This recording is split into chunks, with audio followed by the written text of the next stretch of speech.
అనిత్యాని శరీరాణి వైభవం నైవ శాశ్వతం నిత్య సన్నిహితో మృత్యు కర్తవ్యో ధర్మ సంగ్రహ.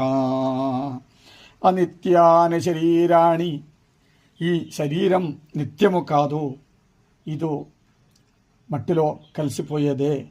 వైభవం నైవ శాశ్వతం, మనం సంపాదించుకున్న ఆ వైభవాలన్నీ శాశ్వతం కాదు.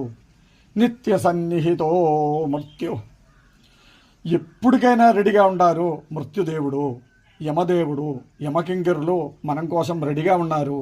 కాబట్టి కర్తవ్యో ధర్మ సంగ్రహ, ధర్మం పరిపాలించడానికి, ధర్మంగా బతకడానికి, మంచి ప్రవృత్తులు చేసి పుణ్యం సంపాదించుకోవడానికి రెడీగా ఉండాలి, ఎప్పుడు సిద్ధంగా ఉండాలి అని సారాంశం.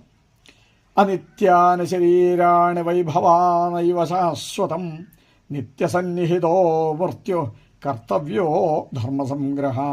ఈ శరీరం శాశ్వతం కాదు, మనం సంపాదించుకున్న ఈ వైభవాలన్నీ వెళ్ళిపోతాయి. మనకి మృత్యు ఎప్పుడుకి రావడానికైనా రెడీగా ఉంటారు మృత్యుదేవుడు.